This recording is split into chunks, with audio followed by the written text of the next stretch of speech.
Jesus, name above all names, rightful ruler, October 23rd. Get behind me, Satan, for it is written, You shall worship the Lord your God, and him only you shall serve. Luke 4:8. Satan brought all his strength to bear upon this last temptation, for this last effort was to decide his destiny as to who should be victor. He claimed the world as his dominion and that he was the prince of the power of the air. He bore Jesus to the top of an exceeding high mountain, and then in a panoramic view presented before him all the kingdoms of the world that had been so long under his dominion, and offered them to him in one great gift. He told Christ that he could come into possession of all the kingdoms without suffering or peril. Satan promises to yield his scepter and dominion and to make Christ the rightful ruler for one favor from him. All he requires in return for making over to him the kingdoms of the world that day presented before him is that Christ shall do him homage as to a superior.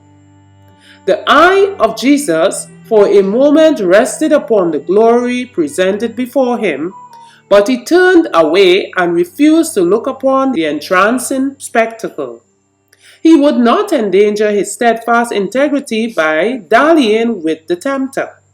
When Satan solicited homage, Christ's divine indignation was aroused, and he could no longer tolerate his blasphemous assumption or even permit him to remain in his presence. Here, Christ exercised his divine authority and commanded Satan to resist. Get thee hence, Satan, for it is written, Thou shalt worship the Lord thy God, and him only shalt thou serve. Satan, in his pride and arrogance, had declared himself to be the rightful and permanent ruler of the world, the possessor of all its riches and glory, claiming homage of all who lived in it, as if he had created the world and all things that were therein.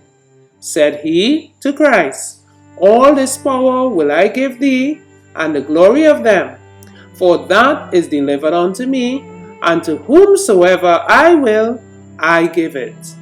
He endeavored to make a special contract with Christ to make over to him at once the whole of his claim, if he would worship him.